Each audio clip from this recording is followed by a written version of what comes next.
first and foremost, let's go ahead and bring in our guest. He is a former CIA analyst. Let's bring him in. Larry Johnson. Welcome back, Larry. Thanks, Sabby. Great to be with you. I'm so glad you're able to join us live. It can get a little crazy in here on the live shows, but glad you're with us. As I'm sure you know, there's a lot happening right now in the Middle East. I want to start with this video from Sky News. For those who are not aware, the IDF did attack what they said was a hospital that had tunnels underneath it, where they said that Hamas had a command center there. They are being called out on Sky News, of all places, to their face that what they attacked was not a hospital and was indeed a school. And Larry, I want to get your take on this clip here. I was surprised to see this from Sky News. Everyone check this out. But with this particular incident with the paramedics, it wasn't until footage emerged. Israel continued to deny that these were innocent paramedics. You said that they were, in fact, Hamas militants. It wasn't until footage emerged that Israel then said it would conduct an internal investigation. And the findings of that investigation has not concluded that these were Hamas militants, even though the paramedics say they alerted the IDF of who they were. In terms of yesterday's attack, I just want to show you some footage that was released by the IDF.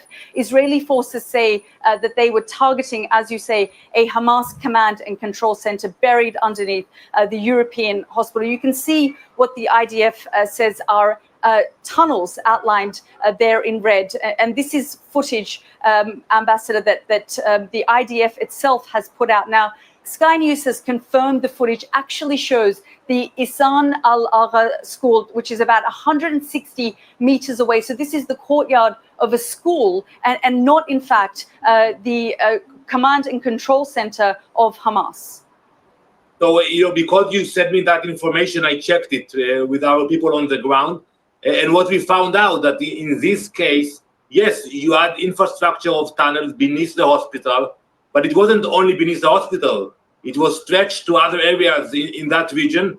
And that's why, it wasn't only under the hospital. But you should ask yourself, why under almost every hospital in Gaza, you have a command center of Hamas?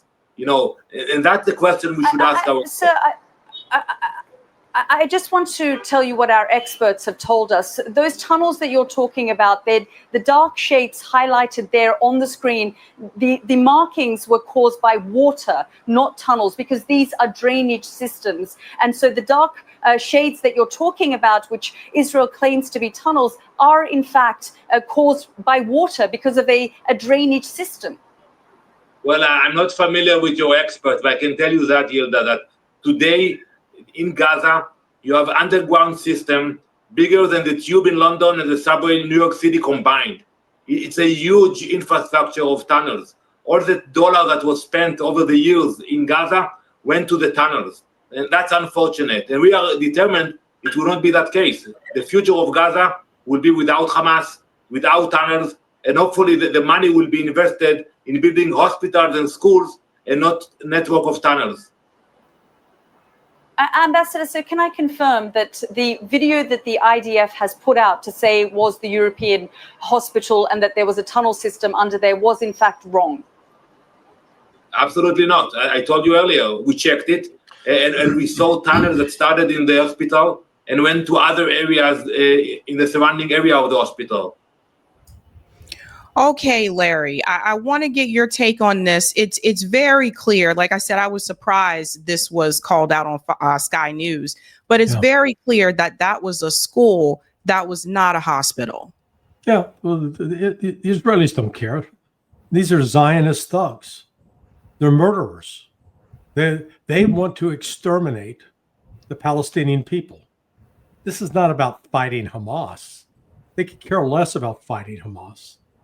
They want to create conditions that are intolerable for human beings so that those people who live there will be forced to relocate so that they can take control of the land. That's all this is. And they'll lie. They'll do, you could staple something to their forehead and they still deny that anything was stapled to their forehead. So it's just this is not a matter of being objective and truthful. They are incapable of it, particularly this representative of the Israeli government.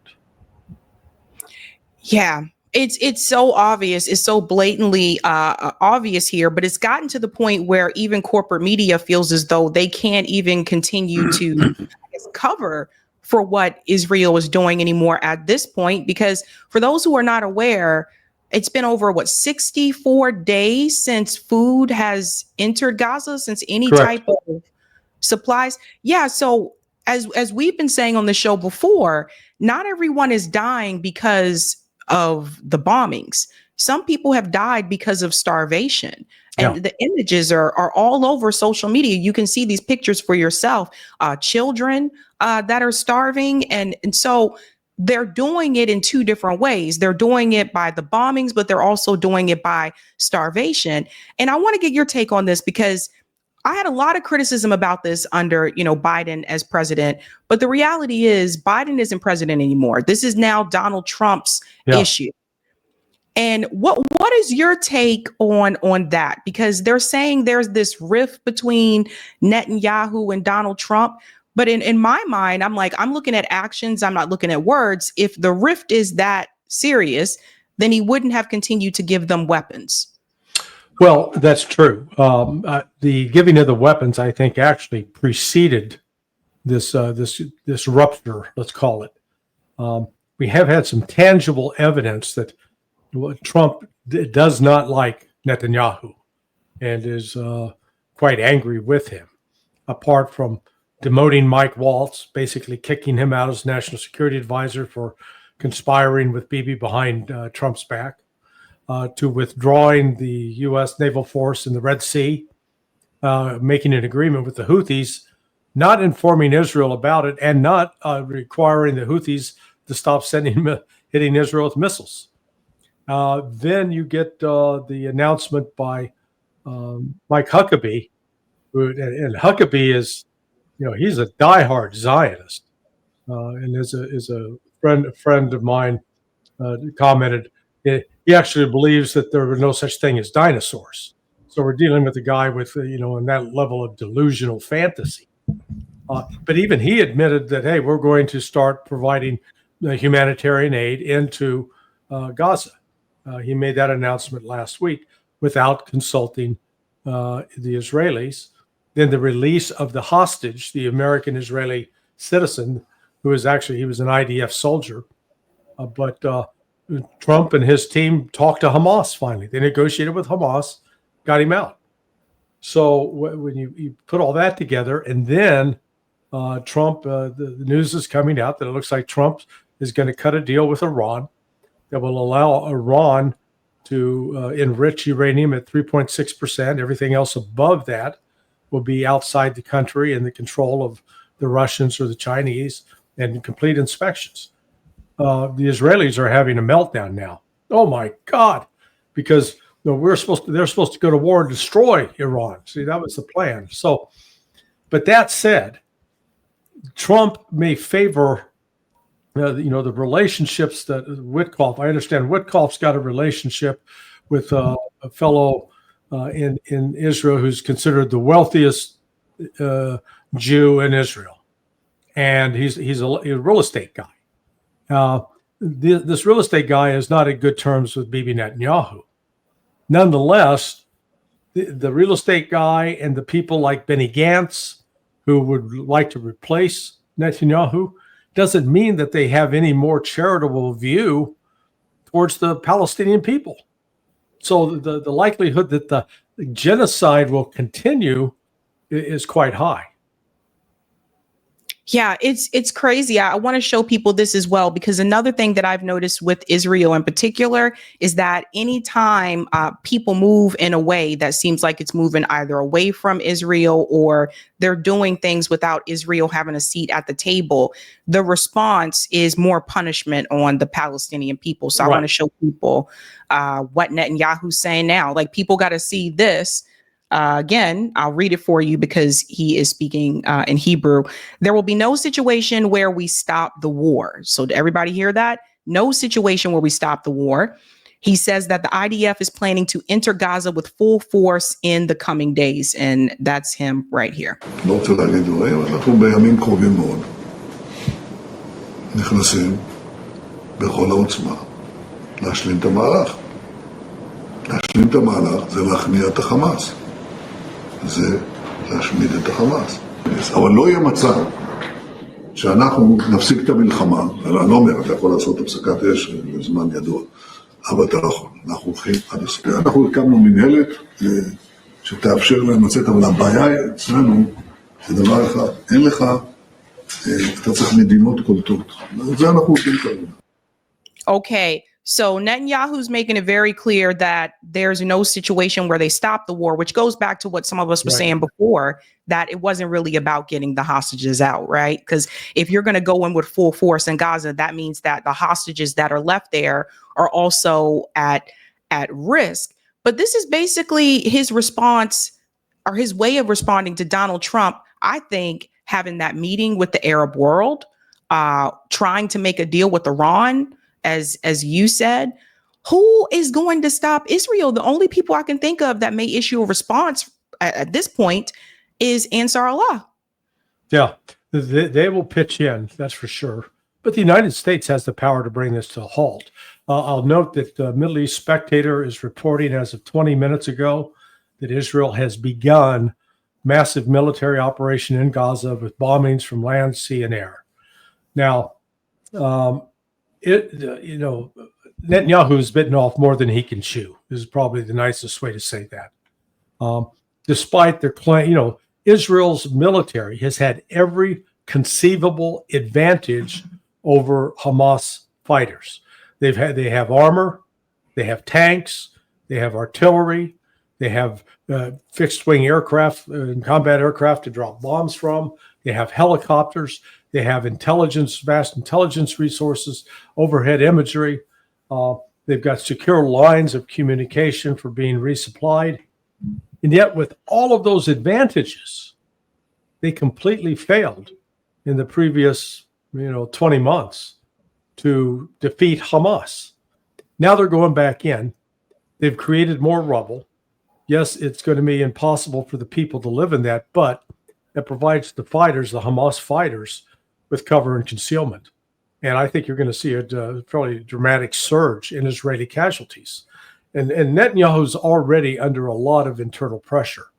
But it is noteworthy, he waited until Donald Trump ended his meetings, and the last one with the United Arab Emirates, and is on his way home now to do this. But I guarantee you, Trump made promises and assurances to Mohammed bin Salman in Saudi Arabia, to the Sheikh in Doha, and to the Emiratis in Dubai, and they're going to be calling them up and saying, "How can you allow this?" So if Trump wants to continue having the friendly relationships and the adulation he's getting out of the Arab nations, then he's going to have to do something about Israel, because this is beyond a war crime. Israel is by these kinds of actions, I think, loses its very right to exist. Yeah, and that's what some of us have been saying. I feel like Saudi Arabia, in my mind, could be the one to really turn the page, because they have been speaking out as of recent that they don't like what Israel is doing. But I feel like these countries like Saudi Arabia, the UAE, I feel like they're basically puppets of the West. They have like close relationship with the United States, but it's like at some point, when are the other Arab countries going to stand up? Like it can't just be Ansar Allah. Yeah, they're going to get embarrassed one of these days, or betrayed, or both. It's interesting if you watch Trump's speech in Saudi Arabia, when he brought up the fact that he was going to lift sanctions on Syria. Oh, the crowd erupted. They were applauding like crazy and cheering. And Mohammed bin Salman was sitting there like this. Oh, so thrilled. And then later in the speech, Trump brought up the subject of the Abraham Accords And I look forward to working with you and getting you involved, you Saudis, involved with the Abraham Accords. This means they're going to recognize Israel.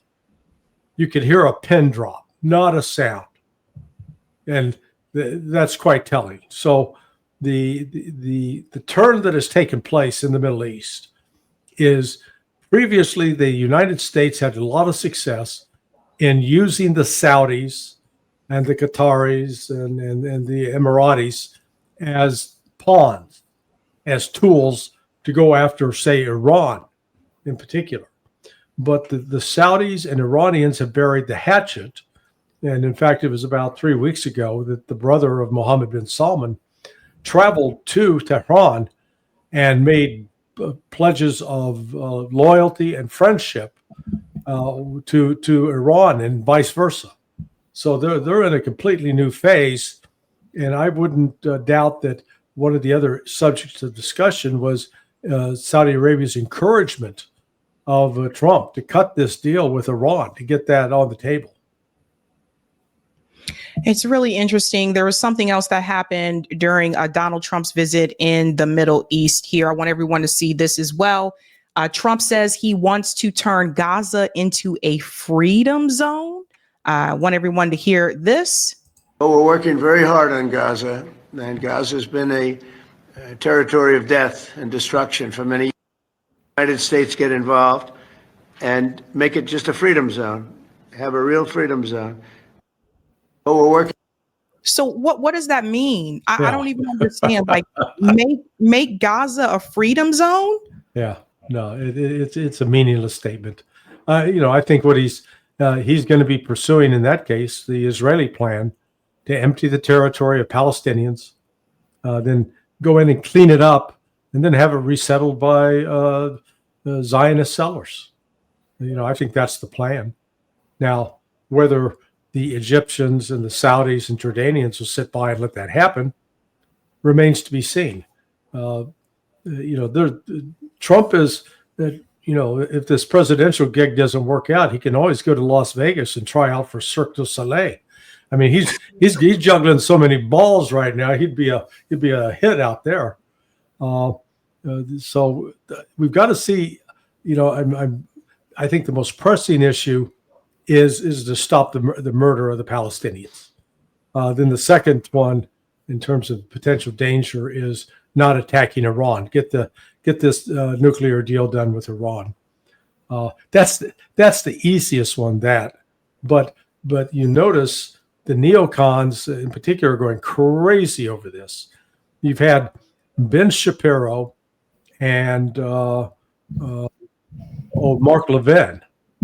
They've called Steve Witkoff a Jew, a Zionist in his own right, an anti-Semite. I mean, this got to where these words they don't have any meaning anymore. They're just they're used as epithets to try to tar people. So you've got some real divisions. And if you watched, Fox News was running around like crazy with hands waving in the air, screaming and shouting last week because, oh my God, we got nobody's ever seen this intelligence before. Iran's building this secret nuclear site. Nobody but us know about it. And then they have a little label on the side. Who is their source? An Iranian dissident group that's on the payroll of the CIA. Oh, that's reliable. Yeah. They're putting that out now, trying to destroy the deal, trying to create an alternative narrative. So we'll see what Trump does. I mean, like I said, Trump is like a weather vane in a hurricane. He's spinning around so fast he doesn't know which direction he's pointed. Yeah, exactly. And like this trip that he had in the Middle East, one of the things that he did announce is that he was going to lift the sanctions on Syria. And one of the things I explained to people is there's more to this, right? So there seems to be some type of agreement with Galani that American companies will be able to come into Syria. So, of course, they're going to want to lift the sanctions because if they're going to have American businesses there, they're going to have those sanctions lifted. Yeah. But the Galani character, this one to me, I don't think people remember who this guy was. Like, this is the same guy Shout out to Jen and says, what a dramatic turn of events. Does everybody remember this? It says, stop this terrorist, Mohammed Galani. And this is when it goes, the writing's very tiny, but it basically said that he was a senior leader of a terrorist organization, Al-Qaeda in Syria. This is the same guy, people, for those who are not aware. And then here he is now. So you have to tell me, how is it the U.S. government all of a sudden can just turn a blind eye to the fact that this is the same guy they told you years ago was a terrorist and that had to be stopped? And he goes in and they overthrow, I forgot his name, sorry, but they overthrow Bashar al-Assad.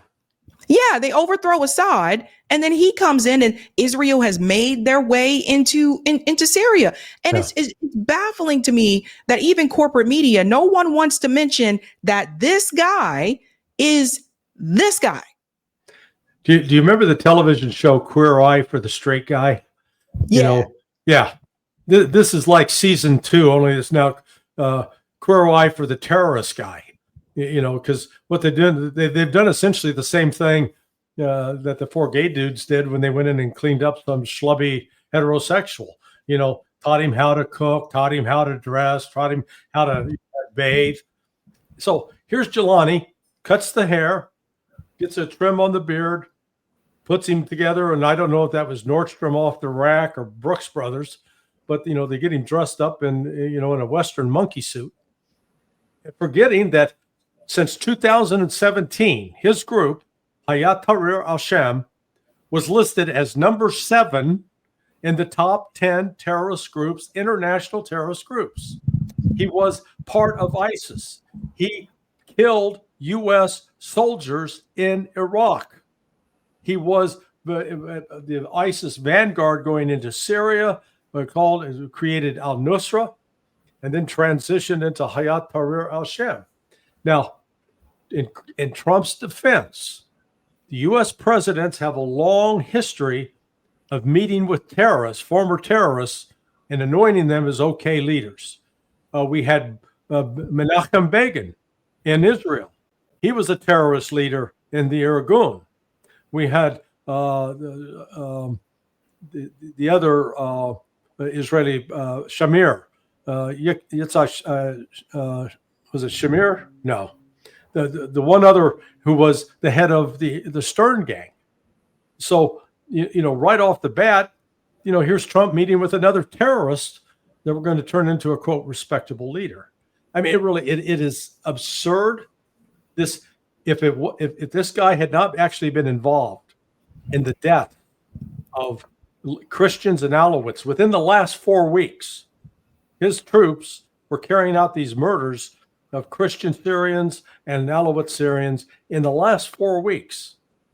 And Trump's there glad-handing with him and saying, hey, he's a strong, good-looking young man. It's just, like I said, if this was not so horrific, this would be great comedy. But this is, this is tragic. Do you think a lot of Americans just don't know that that's the same person? Yeah, ignorant. They have no idea, no clue. And they don't care. I mean, the vast majority do not care. So it just, it was Yitzhak Shamir. The name came back to me. It was the other one, the Stern gang. But, that's the point, that we've dealt with Israelis who were involved with actual acts of terrorism. And then, we're welcome to the White House, take them to Camp David, et cetera. And so it's not new what Trump is doing. It's bad. It's the optics on it are terrible. And, I'm waiting for someone to come up with a meme using AI where, they got Trump meeting all the villains of history, like Genghis Khan, Adolf Hitler, Stalin, Mao Zedong, let's go down the list, Pol Pot. And he's meeting each one and he says, this is a really great guy. He's a stand-up, he's just doing the same kind of spin he did with Galani. Galani's not a good human being. He's been involved with actual beheadings. Oh. I mean, we're cleaning this up and trying to pretend, oh yeah, no, he's okay now. Yeah, he is not Paul on the road to Damascus. You know, he didn't go from Saul to Paul, but that's what we're being led. This is like a it's a non-sectarian conversion. Yeah, so I know you've been in that DC bubble before, like you're a former CIA analyst. Give us the scoop, Larry. Does everybody, like, from your experience, does everybody in DC believe this mess? Like, does everybody in DC really have this undying support for Israel, or is this all a show? Do they really believe we need to continue to have these wars, or is this all a show? Oh no, the AIPAC's done a very good job. We got the best Congress that money could buy, and it has been bought. You know, so they've been, and it's bipartisan. You know, the green of the dollar doesn't know blue or red. It you know, they mix it, you know, to turn blue, green. You got to just mix in a little yellow, and you know, this is it's disgusting. But you know, this goes back to the last president that tried to put a stop to that, to force AIPAC or its predecessor to register as a foreign agent, was John F. Kennedy. Yep. And a month after his brother sent the letter insisting that they do that, Kennedy was killed. Coincidence? Right. That's right. But Trump really has himself in a mess here, because at the same time, when he was in the Middle East, he said that he wants to bring peace. Meanwhile, you know, you gave weapons to Israel and they're continuing to kill Palestinian people. It's just, and the war with Russia and Ukraine is still continuing. Yeah, and he's allowing intelligence and weapons to continue to flow to Ukraine. You know, Trump, if he was serious, he could stop this in a heartbeat. So no more bombs for Israel, no more money for Israel. It's cut off. You stop this now, and in fact, go and work through the United Nations Security Council with China, with Russia, to put together a genuine international peacekeeping force to go in and separate the Israelis from the Palestinians. That's what needs to be done. We did get a hint yesterday, sort of some good news, the fact that China, standing before the International Court of Justice, denounced Israel in the strongest terms possible for genocidal conduct and behavior. So, you know, that's a step in the right direction. But, you know, the sad truth is, if it weren't for the Houthis, nobody would be fighting back on behalf of the Palestinians. They're on their own, and they're going to fight like they can. But, you know, there's limits to what they can accomplish. Do you think that Israel will actually, or can actually, beat Hamas? I don't think they can. No, I don't think so either. But you know, I think they talk in theory about beating Hamas. The real goal is to see how many Palestinians they can kill. You know, they're killing the women, the children, the elderly, and then the diseases that are coming on because of starvation and weakness. You know, this is on par with every crime the Nazis committed against the Jews in Europe. And you know, here we're talking 2 million Palestinians, and the world sits back and by and large does nothing.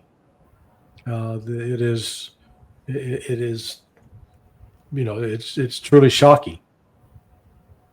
Yeah, and I wonder too, like, what do you think this would do to the Republican Party? Because, like you said, I am noticing a split too, like those who supported Trump, but they are not pro-Israel. They're not in support of what Israel was doing in Gaza. And then you have like the Ben Shapiros, right? So there does seem to be this type of split. What do you think that would do to the Republican Party come the midterms, or even in 2028? Well, basically, people who I say are 60, maybe closer to my age, 70, they are the ones who sort of had this traditional love for Israel. See, Israel is the little David against the giant Goliath of Islam and Arab kingdoms. And that's all, so I call it the Exodus syndrome, because, when I saw the movie Exodus, I guess when I was like 8, Paul Newman was in it. And it was this heroic movie. And this, poor little blonde girl, Karen, gets murdered at the end by those nasty Arabs. And so it's all induced to have sympathy for Israel. Now, the good news is people 50 and under are not buying it. They are increasingly coming over to the side of the Palestinians. So the Israelis got a big problem brewing, and they haven't figured out quite how to tackle it. And frankly, I don't think they can tackle it, because their savagery against these civilians is so great. It's just so disproportionate. They like to, in the United States, we like to toss around the term, oh, Hamas is this massive terrorist organization. No, it is not. I can show you the statistics supplied by the government of Israel's own foreign ministry. And they listed a grand total of 667 terrorist attacks between 2000, August 2000, and April of 2024. Now, that's not, those numbers don't even begin to compare to what ISIS has done. And frankly, if the definition of terrorism, which was presented, ironically, by Benjamin Netanyahu during a discussion with William F. Buckley back in 1985, he said, terrorism is the use of violence against civilians for political purposes. Well, hello. That's exactly what you're doing in Gaza. Terrorism. And it's on a massive scale. It's what they've done in Beirut. It's what they've done in southern Lebanon. It's what they've done in Damascus. Israel right now, in my view, is the greatest, most vicious terrorist nation in the world. I agree with you. I 100% agree with you. And then that brings me to Russia and Ukraine. This is one conflict where I think a lot of people thought that Trump was serious about when he said, I can go ahead and end that on day one. But even this isn't going in that direction. Yeah. Sent more weapons to Ukraine too. Well, he thought he was playing poker and that he controlled the deck of cards, and he gets there, he's not even holding a joker. He's got no trump cards. He's the joker in this case. Russia's in the driver's seat. They are militarily defeating Ukraine. With each passing day, Ukraine is going to lose more territory. Russia has laid out its terms. What it presented in March, April of 2022, at that point, it was willing to accept Ukraine retaining control of Donetsk and Luhansk and the Donbass, but just provided there were protections for the Russian speakers. Now they're saying, nope, that no longer holds. The 4 oblasts that have become members of the Russian Federation, Zaporizhia, Kherson, Donetsk, Luhansk, these are all now permanently part of Russia. They ain't going back. We're not giving those back. And we need more than a pledge from Ukraine that it's not going to join NATO. They don't want them to go pinky swear. They want to make sure that NATO is out of Ukraine permanently, that Ukraine participates in no more NATO or U.S. military exercises, that all Western advisors are out of the country, that all Western military equipment is trashed and disposed of or disabled. Russia's going to hold the line on this, and we'll see. That's where the talks in Istanbul will begin tomorrow. I think you're going to see the Ukrainian delegation storm out and say this is unacceptable. Well, okay, walk away, because the deal that you could have had in February 2022, that's gone away.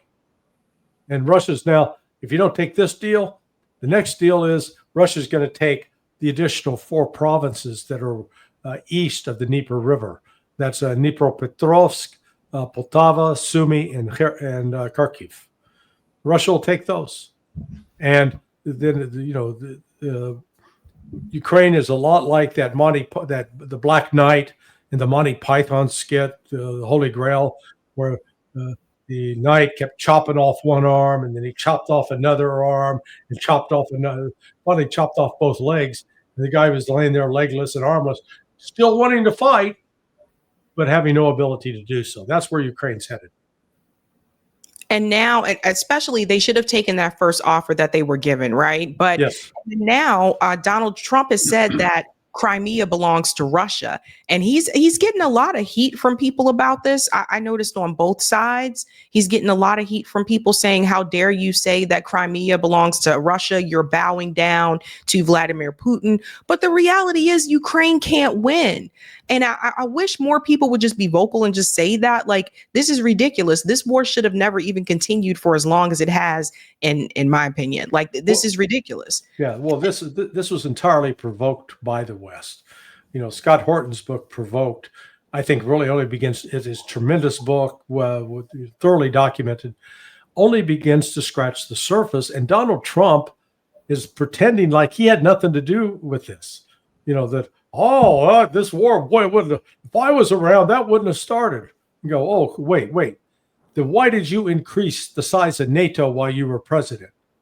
Why did you oversee the expansion of the Ukrainian army by 3 to 4 times its size prior to that? Why did you allow military exercises that were offensive in nature, anti-submarine warfare, amphibious warfare, to be conducted in the Black Sea? Why did you send Javelin missiles? So don't sit there and pretend like you're some innocent bystander who's been watching, you know, a bunch of local thugs loot the gun store. By God, you broke the glass for them. I know. It just, I mean, it goes all the way back to Obama too. Like, it's not even just, it didn't even start under Biden. It escalated, but it didn't start under Biden. We can take it back to 2014 if we want to go back that far. It started under Clinton, and it continued under Bush, and Obama got in on the act, and then Trump got in on the, you know, they're all, listen, this is bipartisan stupidity across the board, or perfidy, depending on how you want to look at it. Go back to 1999, because so at the start of 1999, Boris Yeltsin's president of Russia, got a reputation for liking to drink a little bit. And in March 12th of 1999, NATO, they announced that they're going to expand, and they add 3 countries: Poland, Romania, and the Slovak Republic, I believe, or the Czech Republic. And then 2 weeks later, they invade. NATO invades, starts bombing Serbia, just rubbing Russia's nose in it, because Serbia is a Russian ally. So all along, Russia's saying, don't expand NATO. In fact, can we join NATO? And we kept saying, no, screw off. So that was March 24th that bombing took place. Then on August 7th, the Chechen War, the second war starts.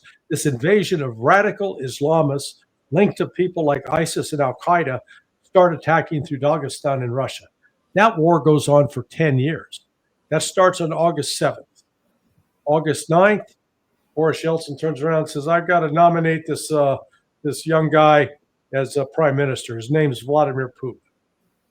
4 months later, Yeltsin resigns under pressure because he had allowed NATO to take advantage of him, and Putin becomes president. You get to 2004. What does George W. Bush do? Despite repeated cables from the embassy in Moscow saying, don't push NATO, he welcomes in 7 new countries against the strong objections. But at that point, Putin can't do anything. The Russians are militarily weak. And think about this. Why in the hell do you go expanding NATO at a time when the Russian army, which had been like 4 million strong in 1991, is down to like 1.1 million? It's shrinking. It's not growing. I mean, common sense should rule here, but it didn't. This was all about trying to take over Russia, control it, so make it subservient to the West. And Putin shrewdly has hung on, and he bided his time. And now he's, if the old expression, open a can of whoop ass on us. Yeah, because the end result, and this is what I foresee if this continues even within the next year, is obviously more Ukrainian people are going to die. Have you noticed also in the US? Notice you don't see, I don't know how it is where you are, but I notice I don't see many Ukrainian flags anymore. Yeah. It's dying out, as George C. Scott said in the movie Patton, Americans love a winner, and clearly the Ukrainians have come out, they're losers. And the tragedy of this is the volume, the number of people that are dying. It's on the Ukrainian side. It's enormous. But the interesting thing is, Russia has been very, very, very careful not to kill civilians. Yes, civilians have died in this war. I'm not claiming that didn't happen, but simply compare that to what we did in World War II. In Europe, we killed like 269,000 German soldiers in combat. But we killed close to 900,000 German civilians by bombing their cities. We killed more civilians than we did German soldiers. And that's the same thing the Germans did to the Russians when they invaded. They killed, it's estimates between 8 and 11 million German or Russian soldiers, and between 16 and 19 million Russian civilians. Double. And, and that's one of the reasons where the Russians, they're really not keen on going to war. Whereas in this country, man, we can't wait to get engaged in them. And the reason why is, if you go back to World War II as an example, we like to think, oh boy, that was a real big loss of life for us. We lost 1/10 of 1% of our population in Europe, and less than 1/10 of 1% of our population in the war in the Pacific. So you're roughly about 0.018% of our population paid a price, which is nothing. That is a rounding error. So the last time we had any sort of significant loss of life of Americans in a war was the Civil War. When you total up what happened on both sides.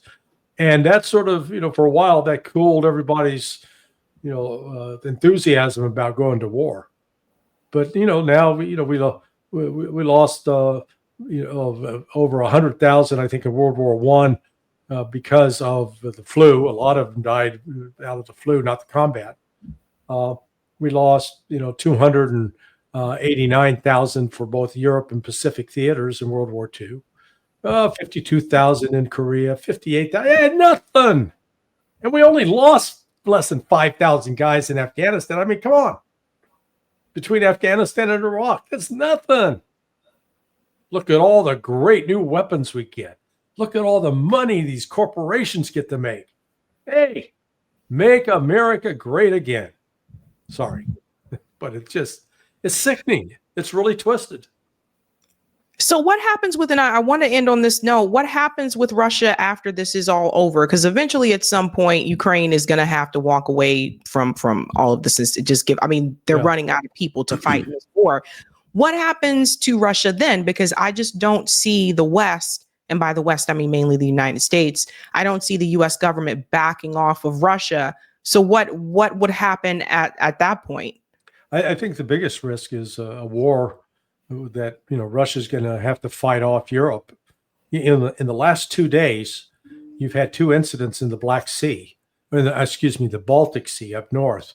Of yesterday, an Estonian naval vessel, looks like barely a fishing trawler, tried to stop a ship headed to Russia's port to take on oil, and the captain of the ship basically told the Estonian to go pound it where the sun doesn't shine, and then called for military backup, and the Russian Air Force combat jets showed up on scene, and the Estonians fled. One of these days, that's going to go hot, and then the war will break out, and Russia will crush Europe. They will literally crush them. Europe does not have the military capability or weaponry to fight back. Russia's not looking to do that, but the actions of Europe are entirely in that direction. Russia is busy, really focused on working with China, with India, with South Africa, to a lesser extent Brazil, to create this new international economic financial order, to break away from the control of the West that currently dominates at the United Nations. In other words, Europe is making a big mistake by following the lead of the United States. Yeah, oh, absolutely. It couldn't make a bigger mistake. Larry, thank you so much for your time. Hey, well, thank you for the invitation. I appreciate it, and have a great evening. Hey guys, this was a Sabby clip. If you like what you saw, hit that like button and subscribe.